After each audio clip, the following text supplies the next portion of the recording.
Olá pessoal, tudo certo? Hoje a gente vai falar um pouco sobre a história da contabilidade. A gente vai viajar no tempo mais do que seriado da Netflix. E a nossa viagem começa mais ou menos 4.000 anos antes de Cristo, ou seja, 6.000 anos atrás. Quando a gente estuda no colégio História Antiga, normalmente a gente estuda bastante três povos, né? O Egito, a Grécia e Roma. Mas existiram diversos outros povos, e um povo que a gente não estuda, que tem um legado interessante, são os sumérios. Os sumérios, eles começaram a se organizar mais ou menos 4.000 anos antes de Cristo, na região onde hoje é o Iraque, e eles têm um legado bem interessante na matemática, na língua, na escrita, na arquitetura. Eles tinham uma série de construções complexas, e a gente não estuda o sumério, né? E a gente considera que dos sumérios vem o primeiro documento escrito, o primeiro documento da matemática e também o primeiro documento contábil, certo? Essa peça aí, o Tábua de Uruk. E o que isso tem de importante? Isso é tão importante que isso é considerado um marco do início da história da humanidade. Antes disso não tinha história, antes disso é o que a gente chama de pré-história. Ou seja, a partir do primeiro registro contábil que começa o início da história antiga, da história clássica. Então, é ali que inicia os registros, né, da sociedade e os registros contábeis. Mas aqui a gente está falando de tábua de pedra, de argila, certo? E se a gente for falar na contabilidade em papel. Então, bem antes do papel, existia o papiro, né? E a China, que desenvolveu o primeiro papiro, mas no Egito, mais ou menos 200 anos antes de Cristo, a gente tem o papiro de Zenon, que tem uma série de registros contábeis com bastante detalhamento. O papiro basicamente era uma planta, né? Que ela era moída, trançada, prensada e feito uma espécie de papel mais rústico. E tem uma série de registros contábeis já na época do Egito. Inclusive, o mais famoso é o papiro de Zenon. Ok? Continuando a nossa jornada, andando mais alguns milênios, a gente chega em 1494. Então, essa pessoa que aí aparece é o nosso Frei Luca Pacioli. Do lado dele não é o estagiário, na verdade são duas fotos do Luca Pacioli, na verdade não é uma foto, né, é uma pintura clássica dele, sempre aparece essa figura dele, ele mais novo e ele mais velho. E o que ele fez? O que ele fez de interessante? Durante muito e muito tempo se dizia que ele tinha inventado as partidas dobradas.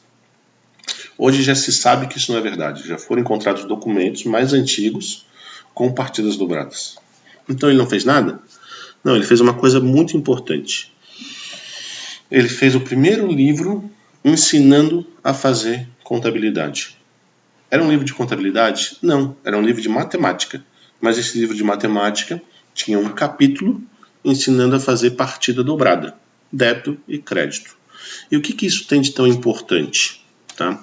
É que a partir de ter um livro, a contabilidade pode multiplicar o seu conhecimento, se torna exponencial esse conhecimento. Qualquer pessoa pode pegar um livro, aprender a fazer contabilidade e sair registrando. Antes disso, tinha uma relação de mestre e aprendiz. Era um conhecimento que tinha que ser transmitido de uma forma muito mais lenta. Então a contabilidade se expandiu bastante a partir do livro. Lembrando que foi próximo da invenção da prensa de Gutenberg, né? O livro do Luca Pacioli. Então, antes da prensa de Gutenberg, pouquíssimas pessoas tinham acesso a livro.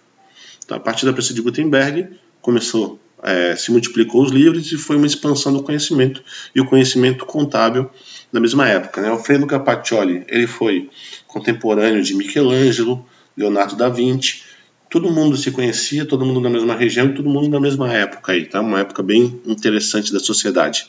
Mas na mesma região, em Florença, se a gente for pegar alguns séculos antes, já existia um comércio forte e já existiam registros contábeis com partidas dobradas.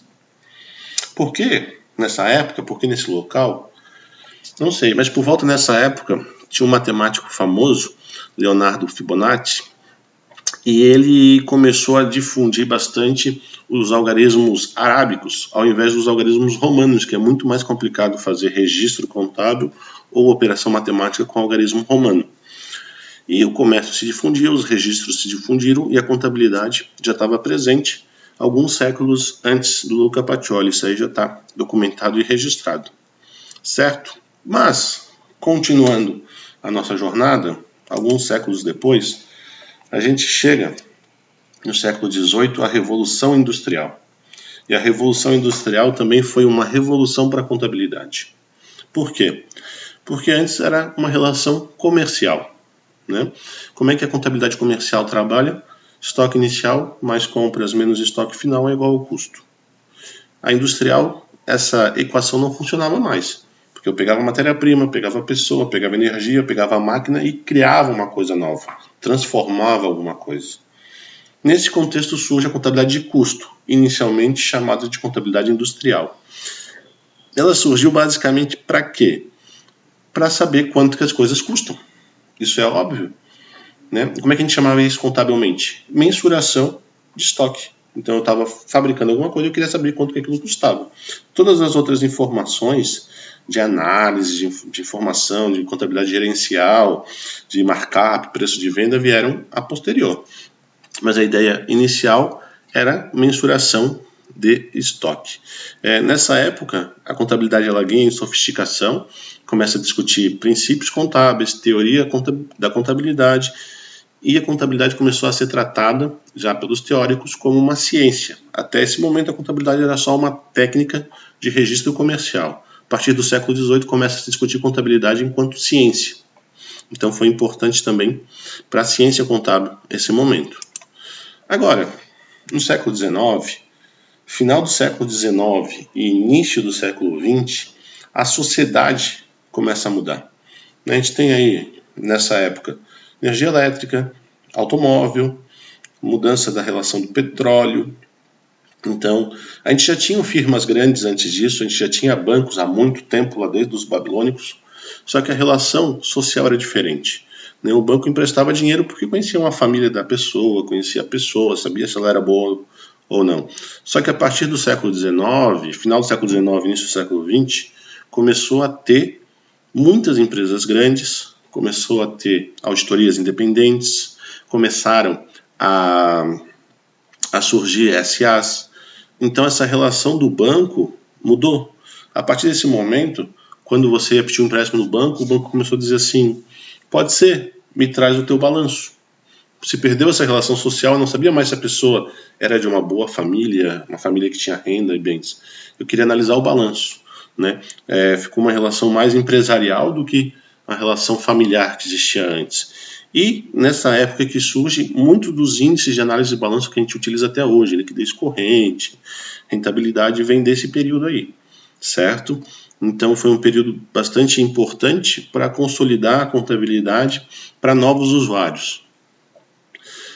Continuando agora por décadas, a gente chega na década de 50, aqui a contabilidade totalmente manualizada. Nesse exemplo aqui a gente só tem mulheres trabalhando, mas provavelmente o chefe deles nessa época era um homem, né? Ainda é um período que a emancipação feminina estava acontecendo. Basicamente mecânico o processo, manual, por meio de slips. Então, se fazia um lançamento no slip, depois esse slip ele era passado, manualizado, para um livro diário, depois o livro diário era transcrito para um livro razão, depois o livro razão fazia os balancetes, para depois gerar as demonstrações contábeis. Todo esse processo era manualizado ou mecanizado, né? E isso perdurou durante muito tempo. Se for pegar algumas décadas atrás, década de 70, a contabilidade ela era basicamente feita ou em máquinas de contabilizar, como essa, ou em máquinas de escrever, certo? E muito da imagem que a sociedade tem do contador, de uma pessoa, um guarda-livro, uma pessoa mais antiquada, vem dessa imagem do contador dessa época, né, que ficava o dia inteiro escriturando, basicamente. Ele era o guardião da informação, ele era o guarda-livro. Mas começou a mudar o perfil a partir da década de 80. O computador, ele revolucionou a profissão do contador consideravelmente. Aquele processo que tinha que ser feito várias vezes, o computador consegue gerar essas informações. Então, a partir da década de 80, começa a mudar os procedimentos contábeis. E, na década de 90, isso aumenta com a internet, certo? A gente teve até no final da década de 90 a bolha da internet, né? Um monte de empresa virtual que acabou quebrando aí. E se discutiu durante muito na contabilidade, nos anos 90, se a contabilidade ainda conseguia atender a necessidade desses novos usuários, porque tinha empresas que valiam milhões e eram empresas virtuais, não tinham mais máquinas, não tinham mais equipamentos. E se questionou muito se a contabilidade conseguia mensurar o valor da marca, se a contabilidade conseguia mensurar o efetivo valor dessas novas empresas. E a contabilidade ficou um pouco em xeque nessa década, né? Alguns grandes milionários falavam que a contabilidade não evidenciava o total patrimônio deles. Só que daí aconteceu uma coisa curiosa. No início do século XXI, a gente teve o maior escândalo contábil da história. Uma empresa chamada Enron, aqui a gente tem um acionista da Enron triturando suas ações, e aqui aquele contador bem tradicional da Enron, baixinho, careca, corcundo, triturando os documentos, teve uma grande fraude contábil. E uma fraude contábil ainda com um conluio da sua auditoria, Arthur Henderson. E a empresa quebrou. E era uma empresa que milhares de americanos investiam seus dinheiros. Inclusive, era considerada uma empresa tradicional, conservadora. Então, isso fez questionar se a contabilidade não era tão importante como se falava na década de 90, como que uma fraude contábil pode quebrar uma empresa? Uma série de movimentos dentro da contabilidade começaram a surgir. As normas internacionais, que já haviam desde a década de 70, começaram a se harmonizar com as normas americanas, começaram a conversar os órgãos. No Brasil, depois disso, surgiu o CPC, em 2005. E a contabilidade ela entrou na agenda de diversos governos. A contabilidade voltou a ser valorizada. Então foi uma coisa ruim, esses escândalos. Aqui foi falado da Enron, mas apareceu na Xerox, na WorldCom, Parmalat e várias outras empresas apareceram problemas na contabilidade nessa época e começou a se discutir formas de melhorar. Nos Estados Unidos surgiu a Sarbanes-Oxley, uma lei que tentava melhorar os controles internos das empresas, penalizar os diretores financeiros por fraudes contábeis, certo? Então, a partir desses escândalos começou a se transformar a contabilidade e voltou a valorizar a informação contábil. Até que a gente chega nesse período aí de 2007 a 2010, que a contabilidade brasileira, impulsionada por aqueles escândalos, né, se transformou consideravelmente. A gente tem o SPED, o Sistema Público de Escrituração Digital, a gente tem o CPC, que começou em 2005, mas começou a atuar efetivamente em 2008, o Comitê de Pronunciamentos Contábeis, a nova lei das SAs, harmonização contábil brasileira com as normas internacionais. Então a contabilidade ela começa a se transformar no Brasil e harmonizar com o resto do mundo. Tá? Então se a gente for ver nessas últimas décadas, a cada década a gente teve uma grande transformação na contabilidade. E daí a gente chega efetivamente em hoje, no meio de uma pandemia. Quais são os próximos passos? O que a gente pode prever nas próximas décadas para a contabilidade? O que a gente sabe, o que a gente não sabe? O que a gente pode errar? Essa que é a nossa missão agora. Com isso, a gente dá a nossa missão por cumprida e bem cumprida. Até a próxima. Tchau, tchau.